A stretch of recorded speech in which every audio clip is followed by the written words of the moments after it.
Raider Nation, it's that time of the week again. Subscribe and tune in to get the latest news and analysis on everything silver and black. But yes, the Las Vegas Raiders have their guy, Josh McDaniels. Looking for objective opinions and interviews with A-list guests? Just Pod, baby. Congrats on 100 episodes. I'm happy for you guys. Keep doing your thing, and thanks for having me, man. It was a blast. Look no further. You are listening to Just Pod, baby, a Las Vegas Raiders podcast, brought to you by Sportsnaut.com. The prime thing is you have to win. You have to win. Otherwise, you can't be a success in professional football. And now your host, Evan Groat. Raider Nation, welcome back to Just Pod, baby, a Las Vegas Raiders podcast brought to you by Sportsnaut.com. I am Evan Groat, your host, and before we get into it too much further, I do want to wish everyone a happy 4th of July. I hope everyone can find some time over the next couple of days here to get together with your friends or your family and do a little bit of celebrating and have a little bit of fun, but be safe, of course, while you do that. Do me a favor. Subscribe to the podcast if you don't already. If you have friends or family that are Raiders fans, let them know about the show and where they can find it. Apple Podcasts, Google Podcasts, Stitcher, Spotify, and let them know where they can find me on Twitter as well at eGroat5. I'm always sending out links to all of the new episodes. And, if you are, not only a big Raiders fan, but just a big sports fan in general, because I am the producer at Sportsnaut.com, I'm also posting links to all of the interviews that we're doing there on a weekly basis. This week alone, we have an interview with Nick Friedel, ESPN, discussing NBA free agency and with the start of Wimbledon, the third major in tennis of the year. That starts next week on Monday. So we had an interview previewing that as well. So we cover it all over there at Sportsnaut.com. And like I said, if you're fans of more than just football, give it a shot and check it out. Now on the show this week, we will discuss Josh Jacobs and his contract situation. It's the biggest story going right now surrounding the Raiders. We haven't gotten much of an update since the last time we spoke, but we did get the thoughts of one NFL insider and how he thinks it could play out. We will talk about that and what the Raiders may have to do if a holdout does happen with Jacobs. And then in segment 2, we will continue our Behind Enemy Lines tour and take a look at the Los Angeles Chargers this week. They finally broke through last year, got to the playoffs under Brandon Staley and Justin Herbert. They blew that 27-point lead. It was an embarrassing loss for them. But we will talk with Tyler Schoon, co-host of the Guilty as Charged podcast. Those guys have had me on their show before, so I thought it would be time to return the favor and have one of them on. Their podcast is part of the Blue Wire Network, and they recently had their podcast picked up by Chargers Podcast Network on the Chargers.com website, so that's pretty cool. Congrats to them. But we will learn about the Chargers and what they are looking like heading into training camp. Now, speaking of training camp, we will get the show started there, Training Camp 2023 will get underway on July 20th when the rookies will report to camp, and July 25th for the veterans. So we are about 4 weeks away from football, and it is hard to believe that a new season is upon us already. I think many of us, in fact, I know many of us are ready to turn the page on that disappointing 2022 season and start to look ahead to the future as the Raiders are now in a rebuild and what's in store for some of the new faces on the roster and some of the young players that are on the roster as well. Now, in my opinion, this season feels more than ever like a clean slate. And I know it's the same coaching staff that's been around now for 2 years for the most part. They did make a couple subtle changes here and there. But when the franchise decided to move on from Derek Carr, to me, that was the end of an era. Carr was the last link to the Dennis Allen days, to the Jack Del Rio years, the ugly ending to the John Gruden 2.0 era. He was the last connection to all of those teams and all of those years, which were mostly dysfunctional years. And that I'm not saying that because I think Derek Carr was the problem. As you know, I've said it many times, I thought he was part of the problem, but not the sole problem. But to me, it just feels like a completely different operation right now. A brand new start, brand new lease on life, as they say. I feel rejuvenated as a fan. I was tired of the divisiveness, the division within the fan base, the drama over the last few years. I'm excited about the Raiders again. So I'm looking forward to the start of training camp. I want to see Tyree Wilson in action. I'm looking forward to getting to see Michael Mayer. Is he the real deal? Can Jacorian Bennett become the starter at cornerback that this secondary so desperately needs? Those are some of the things that I will be looking at early on in camp. You know my thoughts already on the schedule. We talked about it on the show when the schedule was released and how I think this season could play out. There could be some growing pains along the way. Don't get me wrong. I mean, I'm excited, but I'm also realistic. The defense could be relying on a lot of young players. Linebacker, a lot of inexperience there. The secondary, a lot of young players there still trying to come into their own. But I think in year 2, under McDaniels and Ziegler, a lot of new faces. What I am looking for are some signs of growth, some signs of life, development from young players.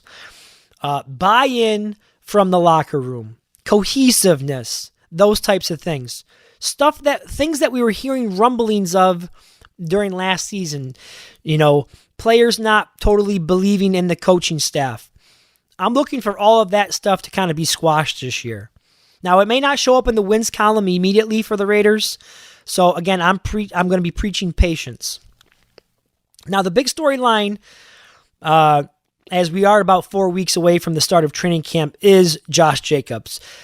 Just a few weeks ago, I had a pretty good feeling that I thought he would be back before the start of training camp. I assumed he would sign the franchise tag and be on his way.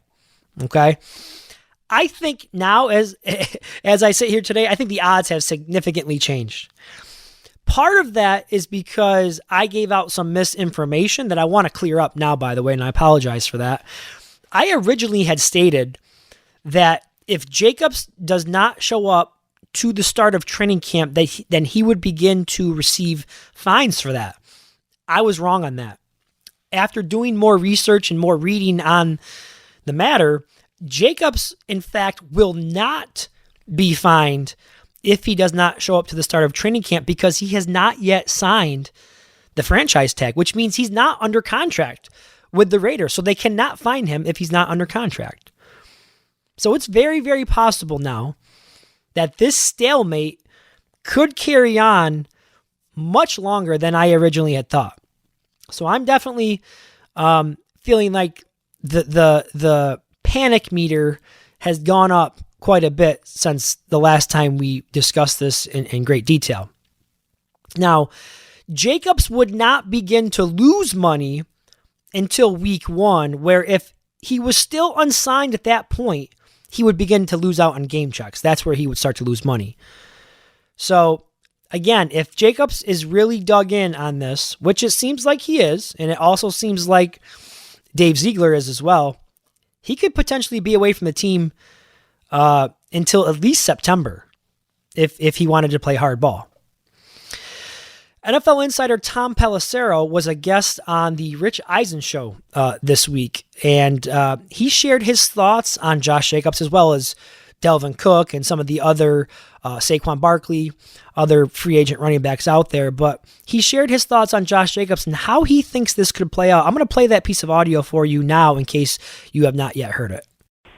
Well, I mean, there definitely could be some drama, especially when you get to those franchise tag guys. The one that nobody's talking about, Josh Jacobs, is Josh Jacobs. The reigning NFL rushing champion. At this point, if there's not a long-term deal, and I believe I mentioned this when I was hosting last week, I don't anticipate Josh Jacobs being there at the start of training camp, and I don't know that he shows up week 1. With Saquon Barkley, he's also mused about potentially sitting out. That one's a little harder to believe, in part because there have been negotiations. They've talked about different contract structures. the Giants are motivated to try to get this thing done. But neither of those guys has signed the franchise tender. Only Tony Pollard has, and so you can't find Saquon or Josh Jacobs for not showing up. All right, so that audio was courtesy of the Rich Eisen Show, and I think it's interesting because, as you just heard Pelissero mention, there's been some movement in the Saquon Barkley contract negotiations with the Giants. We have heard of absolutely nothing with the Raiders and Jacobs. One thing we have heard from the Raiders is that they love the player, they love what he stands for, all those positive things about him, but as far as the contract negotiations, we have heard nothing. Now, I also think it's interesting because I just don't know if it's in Dave Ziegler's DNA to pay top dollar to a running back. That just was not the Patriots' way, and that is where he cut his teeth. I've already mentioned numerous times that the Raiders are in a rebuild. Clearly, there are needs that still remain on the roster. And as good as Josh Jacobs is and was for the Raiders last year, is it in the best interest of the team long-term to invest in a running back at, let's say, $14 to $16 million over the next 4 to 5 years? Because that's what he's going to want. He's coming off an all-pro year. He's 25 years old. He's looking for the payday. And he's going to want to be among the top 3 highest paid running backs in the league. And if in order to get that done, it's going to take between $14 and $16 million, I think. And so I don't know. I mean, I probably lean towards the answer being no, that it's not in the best interest of the team long-term, because what we have seen from the past when teams have paid the running backs, it has not worked out for them long-term. Now, it does seem like the two sides are a ways apart. If you follow Josh Jacobs on social media, which I'm sure you do, he's been making all kinds of passive-aggressive comments and tweets. It doesn't sound like things are progressing. Now, deadlines do force the issue at times, and the deadline to sign the franchise tag is quickly approaching. I believe it's July 15th, I think it is, if I'm not mistaken. So we will see, but this situation has a lot of Raiders fans stressed out. Now, the last part of this topic that I want to discuss is what happens with the Raiders running backs situation, I should say, if Jacobs does decide to hold out. Maybe even he misses some games, who knows? But what is plan B at the running back position? Of course, they do have Zamir White and Britton Brown, who were drafted last year. Didn't play much at all. I don't think Britton Brown even dressed for most of the games, but make no mistake about it, those two guys were drafted for a reason. Perhaps this is it. Maybe Dave Ziegler had the foresight to see this potentially happening. I give him a ton of credit if that was part of the plan, which I'm sure it was.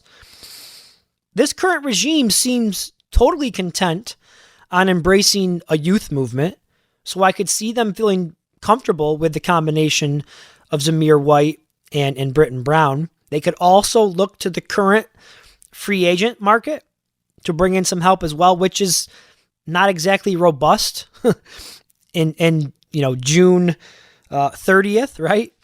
A month away from training camp, but there's a couple names out there, guys who have some experience in the league, if that's what you're looking for. Leonard Fournette would probably be the most attractive one to me based on what I feel like he has left in the tank and a combination of his age, which is 27.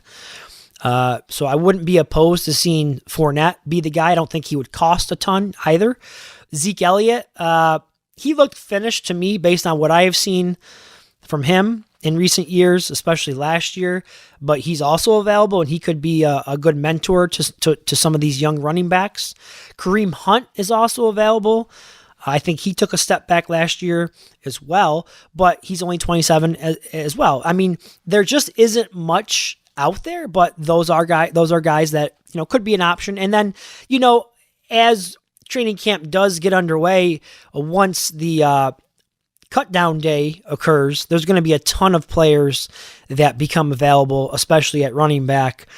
that could be possibilities as well. But there's no doubt about it. It would certainly be a huge loss for the Raiders offense if they are to be without Josh Jacobs for any part of the season. But that's just how the business goes. And it would not be the first time that the Raiders have had to deal with something like this. Maybe a trade could even be on the table. And think back to Khalil Mack. I mean, I know the situations were a little bit different, but when it comes down to it, it's about money and what the coaching staff and the front office feels a player is worth. So, Raider fans are no stranger to this sort of thing. But we're going to have plenty of time to discuss all of this as we get a little bit closer to training camp and when we find out exactly what Jacobs decides to do. But in the meantime, many of you will be waiting on pins and needles. All right, guys, good start to the show. One segment down. Time to get to a break. And when I return, we will go behind enemy lines with Tyler Schoon, who covers the Chargers on the Guilty as Charged podcast. Coming right back at you on Just Pod Baby, brought to you by Sportsnaut.com. All right, everybody, we are back here, segment number 2 of Just Pod Baby. And before we go behind enemy lines with our guest, Tyler Schoon, I was on Twitter, and I came across this tweet from Warren Sharp. Now, I'm not sure if you guys follow Warren Sharp out there. He's an analytics guy. He's not for everybody. Sometimes I question myself whether I really value all of the stuff that he puts out there. I think some of the stuff he kind of skews it in a way that fits his narrative. But anyhow, he has a tweet out there he put out today. Completion rate inside the 10-yard line. Okay, he went through and listed several quarterbacks. This is from 2022, minimum of 20 attempts. Now, I've been pretty hard on Jimmy G myself. You know, I wasn't a huge fan of that signing. But if you're looking for some positives with Jimmy G, here's one I have for you. Completion rate inside the 10-yard line. The best in the league last year inside the 10 was Daniel Jones at 68%, followed by Ryan Tannehill at 64%. Coming in at third was Dak Prescott, 63%. And then fourth on that list was Jimmy Garoppolo, 62%. Now, I know Garoppolo didn't play the entire season last year, but he's pretty good in the red zone, okay? And that's an area where the Raiders definitely have to improve. 26 last year in the red zone, converting 48.9% in the red zone touchdowns we're talking about here. So that could be a positive for Jimmy Garoppolo coming in as the Raiders quarterback this year. I thought I'd throw that out there because I thought it was interesting. I also retweeted it at eGroat5. But we do go out to the phone lines now and welcome in our guest, host of the Guilty as Charged podcast. We're chatting with Tyler Schoon, kind enough to give us some time this week as we bring Tyler in as part of our Behind Enemy Lines tour. This week we're taking a look at the Los Angeles Chargers. Tyler knows the team very well. We appreciate the time, Tyler, and how are you doing? Doing very well, man. How are you doing? I'm doing well. I'm battling a little bit of a cold right now, but otherwise we're doing pretty good. Tyler, a lot of Raider fans, I'm sure you're aware of this, they like to pick on Justin Herbert a little bit. I think there's a little bit of jealousy there, to be perfectly honest with you. I'm not one of those fans. I really appreciate him. I think he's a really good quarterback. He got the Chargers over the hump last year, guided his team to the playoffs for the first time. That game did not end the way the Chargers wanted it to, but I do expect them to be right back in the mix again this season. I want to first start with just some of the new faces and the offseason for the Chargers. Let's start with the offensive coordinator, Joe Lombardi. He was fired. They brought in Kellen Moore after a few seasons in Dallas. What are you expecting from this offense now under the guidance of Moore? Consistency. I think with Kellen Moore, what the Chargers are looking for is just consistency, and consistency when things go poorly, when there's injuries, because Lordy, the Chargers are no stranger to injuries. And I think with Joe Lombardi last year, there's a world where that offense is actually efficient. And in 2021, they were efficient because most people were healthy, everything was working. But when things didn't work, Joe Lombardi's offense fell apart. Whereas he looked like someone with Kellen Moore in Dallas with Dak Prescott being healthy or being hurt, not having guys, Ezekiel Elliott declining, things are always consistent. You look at Kellen Moore's history, the EPA per play, the red zone offense, everything was so consistent for them. I think that's what the Chargers are looking for. I also think the Chargers are looking for more explosive plays. And just looking at training camp, or OTAs, I should say, what's been going on so far, it looks like they're challenging Justin Herbert to move away from what Joe Lombardi was sort of asking, which is this, death by 1,000 cuts, efficient, low stakes kind of offense, to pushing the ball down the field more. So, and then they do have the guys too. They have Mike Williams, they have Keenan Allen, who's an underrated downfield guy. They added Quentin Johnston. So they're going to try to be pushing the ball down the field more now.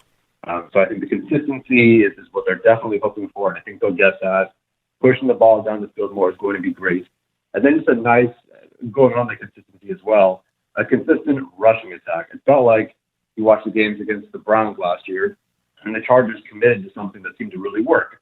And the next week, they completely go away from that. And the next week, they go sort of back to it, but they try something different.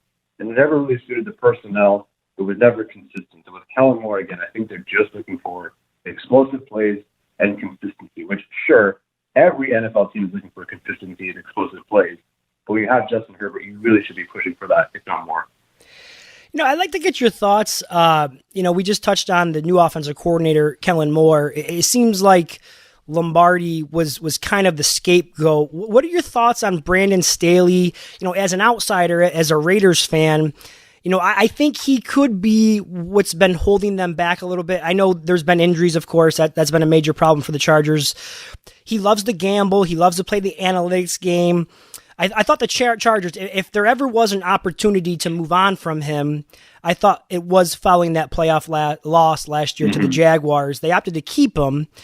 How long will the leash be this year should the Chargers not take another step forward? I think for the Chargers, if they don't take another step forward, it's going to be the entire year before we see the Chargers, if they choose to, and if it goes as poorly, fire Brandon Staley. So even with Anthony Lynn, and that year, the Chargers were the laughing stock of the league. You look at every game that they were in, they were a joke, and still Anthony Lynn in his fourth season made it all the way to the end.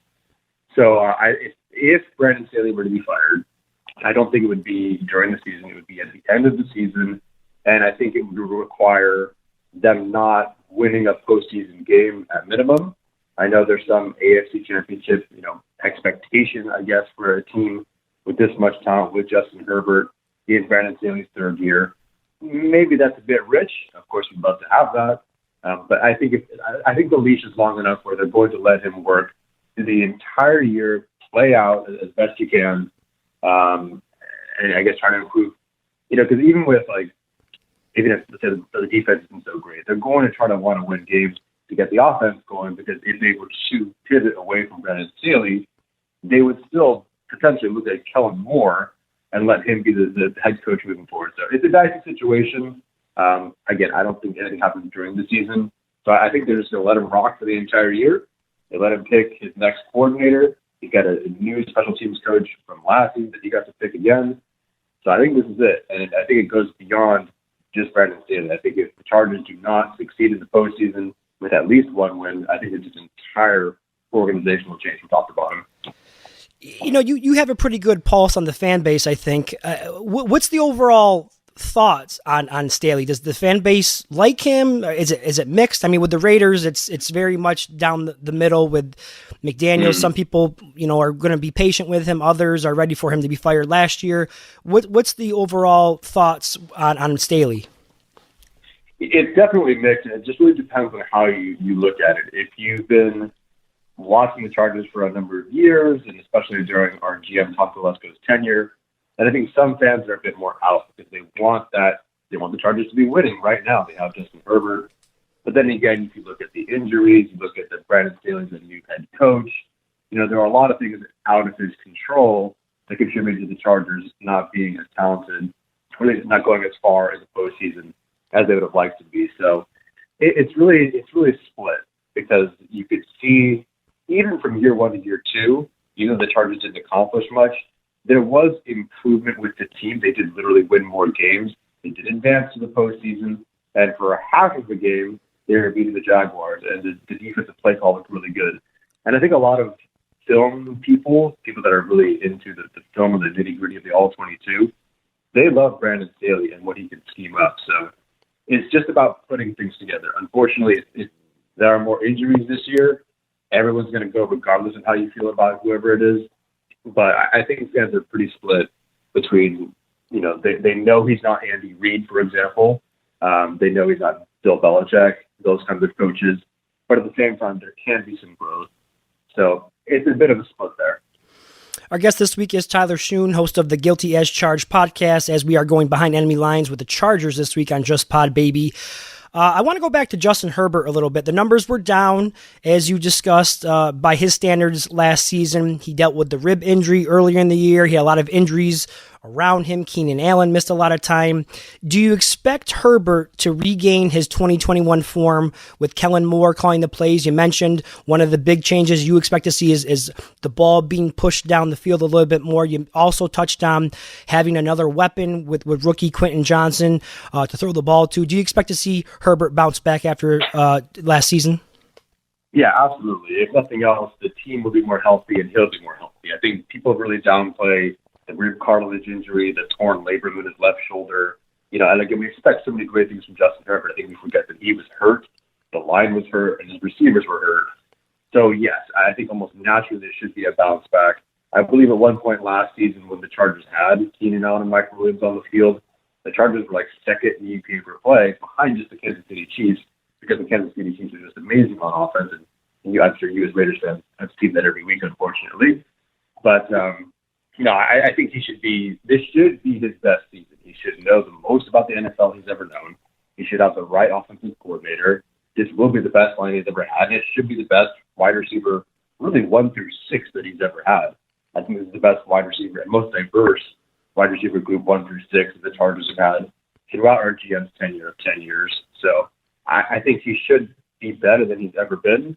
And frankly, anything less than that would be a disappointment, or I would tell you that he got injured or something. What about the offensive line, heading into the training camp? I know they had some issues at right tackle. They had Rashawn Slater at left tackle, missed most of the season with a torn biceps. How's that group shaping up? I would argue, and I think it's tough to look at the line if you're just looking at numbers for some outside fans, but I would truly say that offensive line is arguably the Chargers' best position group heading into the season. There's going to be some changes. So Rashawn Slater will come back, great. Corey Linsley, all-pro kind of center, great. He's going to be there. They retained their right tackle, Trey Pipkins, for $21 million over 3 seasons. He's a really good tackle, like top 15, top 20, who should improve again this season, working out with someone like Duke Manyweather. It really is the question marks come down to the 2 guards, and those guys are kind of flip-flopping. So they had a rookie left guard, 6th-round pick, play left tackle last season. He's not going to play right guard for them, and he's better suited for right guard, so I think that's fine. And then the big question mark is Zion Johnson, their 1st-round pick from the previous season, now moving to the left side to play left guard, where he naturally plays, where he did play a lot more in college.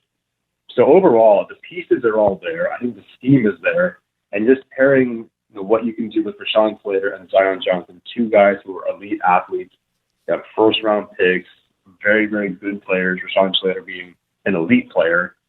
I think this team is going to be, I truly think the offensive line, outside, I guess, the quarterback room because of Justin Herbert, I think the offensive line is the Chargers' 2nd-best position group on the team. Interesting.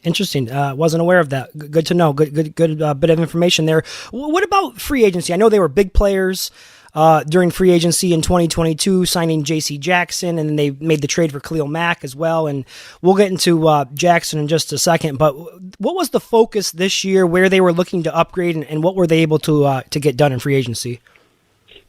Mostly just retention at this point. The Chargers were at a point where they were in the negative, and they needed to either extend players or restructure players, et cetera, to try to find some room to bring some guys back. So it really just turned into them pushing money this year with Khalil Mack, Joey Bosa, Mike Williams, Keenan Allen. That turned into them pushing money into next season, which kind of puts them in a catastrophic spot next year. But, we'll talk about that next year. That's going to be next year's problem. So we'll see what happens with that. They really just tried to retain their guys. So something like Trey Pipkins is back, their right tackle. Morgan Fox, who came over from the Panthers, formerly of the Rams, they retained him kind of on the cheap. So really just about keeping guys and just spending a little bit of money to get things, relatively the same to make that final push. The only, in their eyes, upgrade that they made was Eric Kendricks from the Vikings.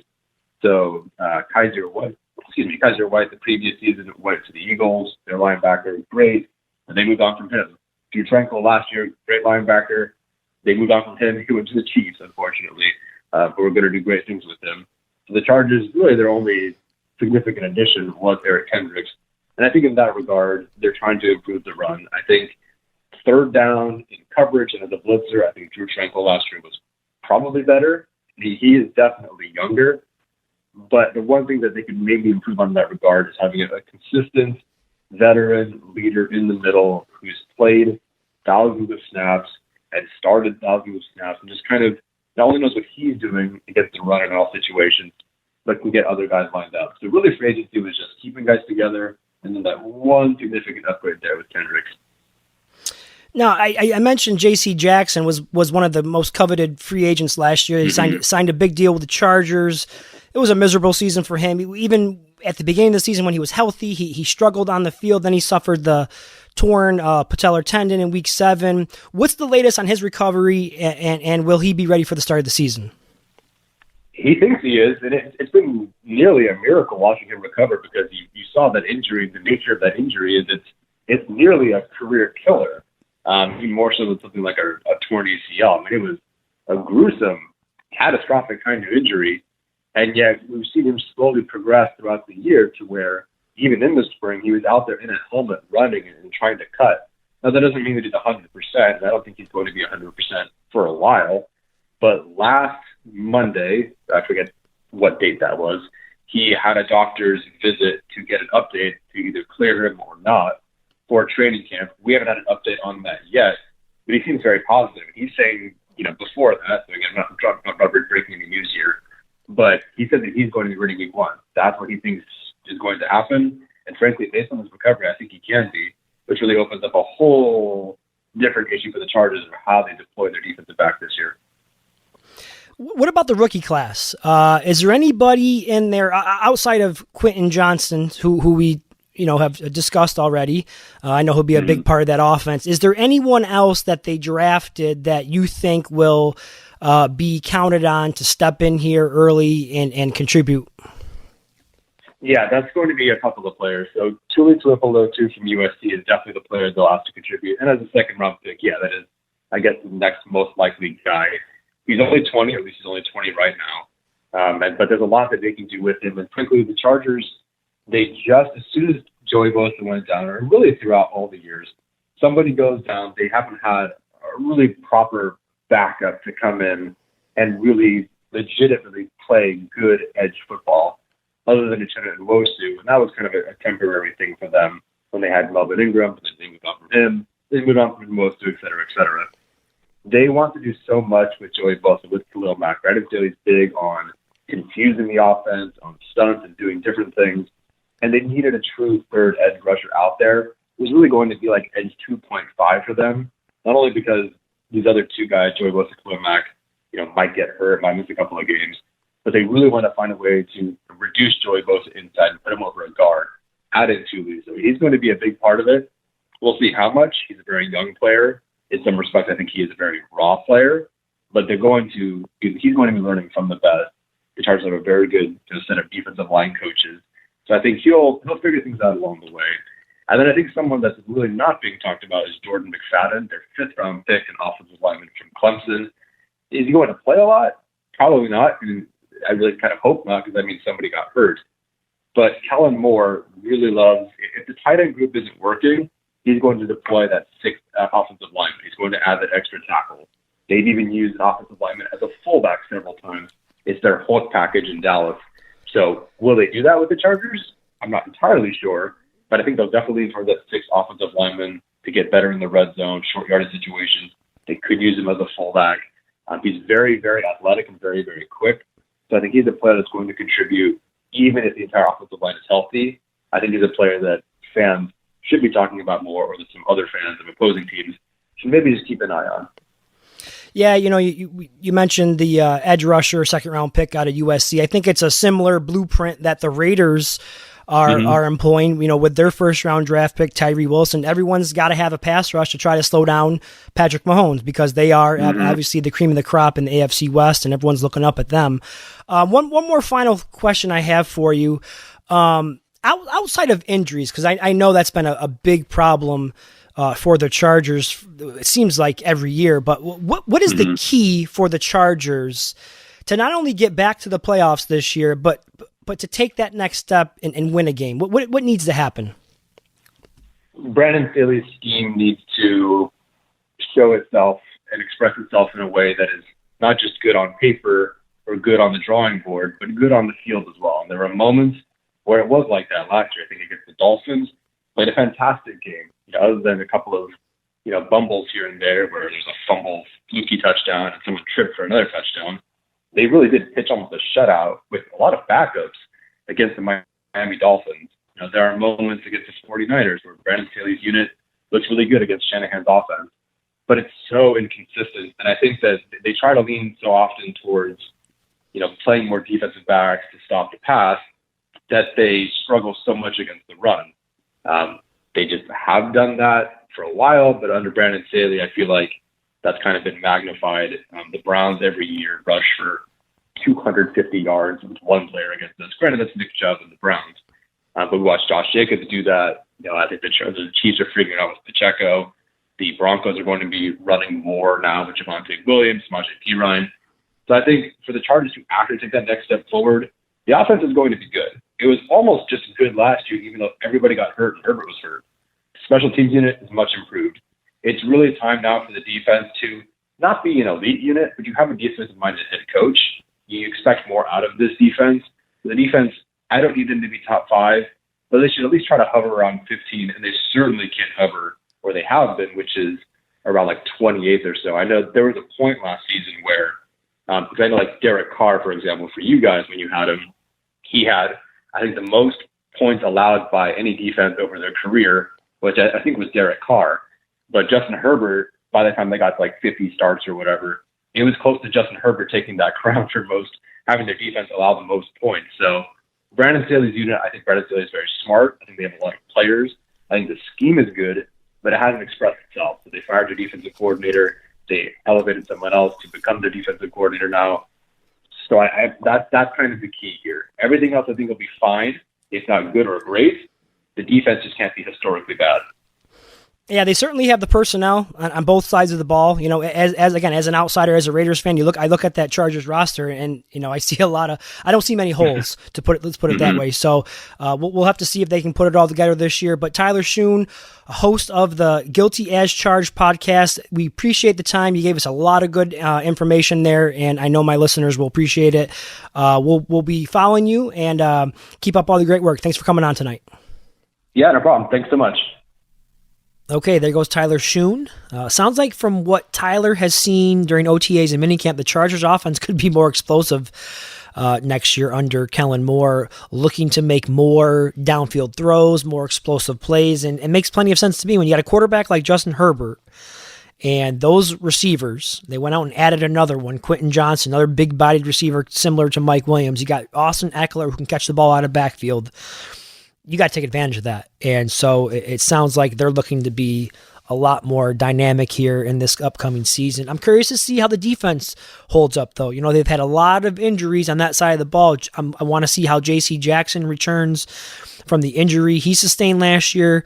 If they can all stay healthy, what does Khalil Mack have left? Does he have another productive year in him? Bosa, Derwin James, can they all finally put it together? The Chargers, on paper, the Chargers have one of the best rosters in the NFL, really, in my opinion.